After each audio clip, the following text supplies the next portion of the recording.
सत्र जे आहे ते काँग्रेसचं होणार आहे। आघाडीमध्ये मनसेच्या संदर्भात काही भूमिका या सगळ्या बैठकीमध्ये मांडली जाणार आहे का काय? नाही, आज पार्लमेंटरी बोर्डाची बैठक आहे। यामध्ये नगराध्यक्ष पदाचे उमेदवार विशेष करून अंतिम किंवा फायनल करायचं ठरणार आहे आणि काही ठिकाणी आम्ही आघाडीशी बोलणी सुरू आहे, त्या ठिकाणी आम्ही तो विषय 1-2 दिवसासाठी पेंडिंग घेऊ। पण बऱ्याच ठिकाणी आता आज उमेदवार नगराध्यक्ष पदाचे उमेदवार अंतिम करण्याचीच ही बैठक आहे आणि अंतिम होती। पण अनेक ठिकाणी 2 राष्ट्रवादी एकत्र आलेले आहेत, काही ठिकाणी महायुतीच्या पक्षामध्ये आहेत। अशा ठिकाणी तुम्ही काय करणार? तिथे आम्ही स्वतंत्र लढू। आम्ही महायुतीमधील कुठल्याही घटक पक्षाशी युती करणार नाही। ज्याला कोणाला जायचं असेल त्यांनी जावं, त्यांच्याबरोबर आम्ही नाही। वंचित सुद्धा आहे, नाही, वंचितच्या ठिकाणी बऱ्याच ठिकाणी आमच्या बोलणी सुरू आहे स्थानिक पातळीवर आणि वंचित बरोबर अनेक ठिकाणी युती होताना आम्हाला दिसते आहे। विशेष करून बीएसपी बरोबरही काही ठिकाणी आमच्या स्थानिक पातळीवर निर्णय घेतलेला आहे। आता राहिला विषय की म्हणजे महाविकास आघाडी म्हणून, महाविकास आघाडी म्हणून आम्ही एकत्र लढणारच आहोत। ज्या ज्या ठिकाणी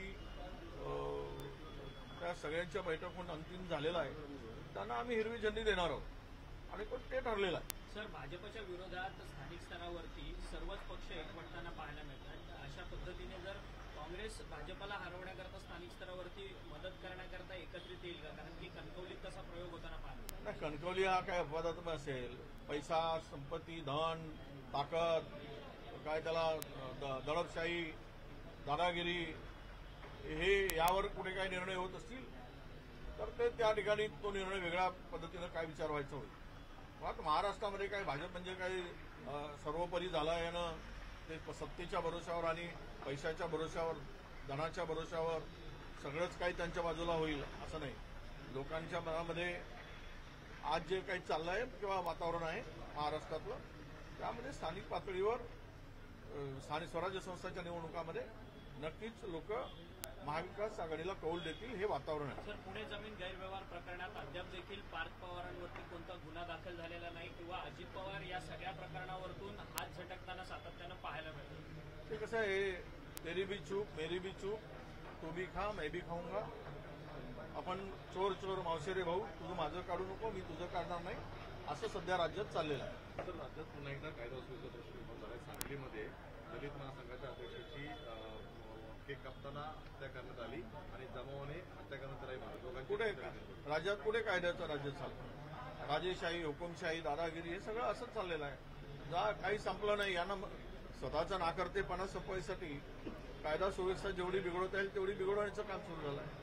मग त्यामध्ये हिंदू मुस्लिम असतील किंवा मंदिर मस्जिद असेल, भारत पाकिस्तान, हेच मुद्दे आहेत। यापेक्षा दुसरे मुद्दे कुठे आहेत भाजपकडे? या मुद्द्याला घेतात त्यांना शेतकऱ्यांच्या प्रश्नाच्या संदर्भात काही अडचण म्हणजे बोलता येत नाही। शेतकरी आत्महत्या करतोय, कर्जमाफी आहे, त्यावर ते बोलत नाही। वेळ काढूपणाच चाललेला आहे। महागाईनं उच्चांक गाठलेला आहे, बेरोजगारी प्रचंड वाढली, तर खून, माऱ्या हे सगळं चाललेलं आहे। यामध्ये कायदा सुव्यवस्था तर बट्याबोळ झालेला आहे आणि कायदा सुव्यवस्थेमध्ये राज्य आता सर्वात खाली गेलेलं आहे। पण याची काही चिंता या राज्यकर्त्यांना नाही आहे। जेवढं बिघडेल तेवढं बिघडू द्या आणि मग आम्ही खात राहू, लोकांचं लक्ष तिकडे जात राहील, अशी सगळी भूमिका आहे। या सगळ्या संदर्भात नैतिकता बाळगून राजीनामा दिला पाहिजे की अशी मागणी आहे की नाही? आम्ही मागून काय उपयोग आहे तोंड खराब करून? नैतिकता विषय कुठे राहिलाय राज्यात? नैतिकता तर कुठे कमरेला बांधून ठेवलेला आहे। नैतिकता हा विषय राहिलेला नाही। नैतिकता राहिले असते तर आतापर्यंत 15 मंत्री घरी गेले असते।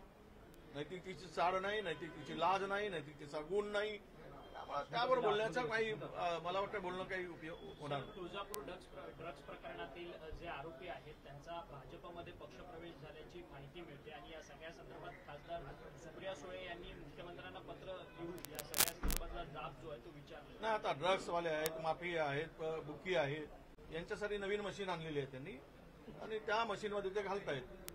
जो अधिक ड्रग्स विकणारा असेल, ड्रग्स पोहोचवणारा असेल, स्मगलर असेल, माफिया असेल, गुंड असेल, सर्वात मोठा गुंड आहे, त्याच्यासाठी सगळी मोठी मशीन, 3 प्रकारच्या मशीन ठेवल्या आहेत भाजप। त्याच्यात घालतात, बाहेर काढतात आणि त्यांच्यासाठी शुद्ध करून घेतात। आता काय जनाची नाही मनाची नसेल तर त्यावर बोलण्यात काय अर्थ आहे? सर, बाबा सिद्दीकी जे तुमच्या पक्षाचे माजी मंत्री होते, परंतु आता दुसरा पक्ष घेतलेला, त्यांची हत्या झाली. त्यांच्या हत्येच्या संदर्भात पिटिशन सुद्धा त्यांच्या बायकोने कोर्टात फाईल केली आहे. मोहित कंबोज यांचं नाव त्या पिटिशनमध्ये प्रामुख्याने येते की त्यांनी हत्या केली असा संशय व्यक्त केला. नाही, चौकशी निपक्ष झाली पाहिजे. आता कोर्टानेच करावं. आमच्या आता न्यायालयावर आहे विश्वास. जे काही थोडा बहुत आहे मुद्दाम वापरतो तो सार्थकी ठेवावा. जो कोणी दोषी असेल या सगळ्यामध्ये, तर दाद मागणारे ज्यांच्या कुटुंबामध्ये ही हत्या झाली त्यांचं कुटुंब प्रमुख गेला आहे, एक नेता अनेक मंत्री राहिलेला नेत्यांचा खून होतो आहे, त्यामध्ये चौकशीमध्ये जो काही वेळकाढूपणा आहे किंवा जे म्हणजे यातून पाठीशी घालण्याचं काही काम होत असेल तर ते होता कामा नये. नाहीतर उद्या सरेआम रस्त्यावर मुर्दे पडतील आणि कोणालाही न्याय मिळणार नाही. हत्या झाल्यानंतर पिटिशन फाईल झाल्यानंतर दिल्ली ब्लास्ट में एनआईए गठित की गई है और मुंबई में भी कड़ी सुरक्षा जो है वो बढ़ाई गई है, क्या कहना चाहते हैं? नहीं, मुझे समझ में नहीं आ रहा है. 3 दिन हो गए, सरकार कोई नतीजे तक पहुंच ही नहीं रही. अरे क्या बम ब्लास्ट हुआ? सिलेंडर से हुआ? बम ब्लास्ट हुआ? क्या वो केमिकल से हुआ? क्या लोचा क्या हुआ? ये समझ में ही नहीं आ रहा है किसी को. बस कुछ नहीं, एनआईए को दे दिया, वो करते बैठ रहे और सूत्र से बता रहे. तुम्हारा सूत्र क्या बताएगा? सूत्र पुत्र ये क्या है?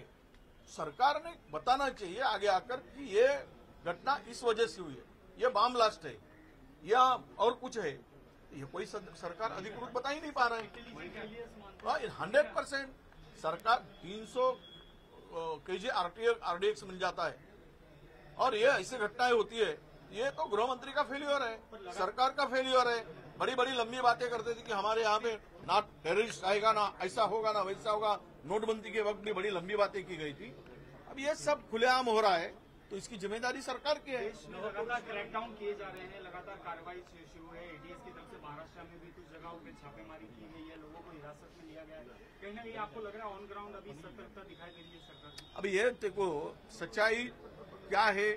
जब तक सरकार अधिकृत बात नहीं करती कि ये ब्लास्ट है, ये बम ब्लास्ट है, ये टेररिस्ट का है, आप क्वेश्चन मार्क लगाकर आपकी भी मीडिया चैनल पे चला रहे, उसमें कोई फुल स्टॉप नहीं है. आप भी क्वेश्चन मार्क लगा रहे, सरकार भी क्वेश्चन मार्क लगा रही. अरे फुल स्टॉप कब होगा ये बताओ ना. कि है कौन, किस वजह से है, ये सरकार अधिकृत बताए, तब इसमें आगे की जांच को कोई महत्व होगा.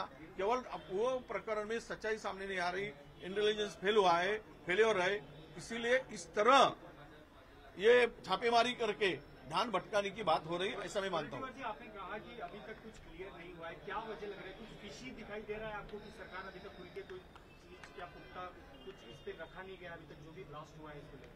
नहीं, ये मैं देखो कोई किसी बारे में मैं प्रश्न उपस्थित करना उचित नहीं होगा, क्योंकि अगर ये टेररिस्ट ने किया है और ये ब्लास्ट हुआ है तो सरकार ने बताना चाहिए, फिर बाद में आप हमारी प्रतिक्रिया पूछिए. आज के तारीख में इसके वजह से पीछे की मंशा क्या थी, कौन था, क्या डाइवर्ट किया जा रहा है, ये बोलना हम आज उचित नहीं समझते, क्योंकि सरकार की जांच चल रही है, एनआईए जांच कर रही है और एनआईए की जांच में क्या आता है ये हम दिखाएंगे. पर 3 दिन से लगातार सरकार ऑफिशियली कुछ भी डिक्लेयर नहीं कर रहा है. ये इसका मतलब कि सरकार का ये फेल्योर है. सरकार को इसमें सोई हुई थी. सब लोग बिहार भाग रहे थे. बिहार का चुनाव जीतना ये इम्पोर्टेंट था. यहाँ की कानून सुव्यवस्था को ठीक से रखना ये इम्पोर्टेंट नहीं था. इसके तरफ ध्यान नहीं था पिछले 2 महीने में. अरे इतना बड़ा देश चला रहे हो आप, तो कम से कम इसके तरफ तो ध्यान दो. इसके लिए समय निकालो. चुनाव जीतना, चुनाव लड़ना, भाषण करना, प्रचार करना, यही काम नहीं है देश को चलाना. अमित शाह जी ने ये ऑर्डर्स दिए हैं कि सख्त से सख्त कार्रवाई की जाए, जितने भी जांच एजेंसी से उनको. प्रधानमंत्री ने भी कल भूटान से भी कहा. और तो सच्चा मुझे ये समझ में नहीं आ रहा है. चोर तो पकड़ा जाए पहले. सच्चा तो जो जिसने ये किया है, जिसके पीछे जो है, तो पहले पकड़ा जाए, फिर तो कार्रवाई होगी. कोई सरकार थोड़ी छोड़ती है. सख्त से सख्त कार्रवाई हर सरकार करती ही रहती है. ये शब्द तो हर सरकार के मुंह से आता है. ऐसा कोई सरकार नहीं बनी आज तक कि सख्त से सख्त कार्रवाई होनी चाहिए, बख्शा नहीं जाएगा.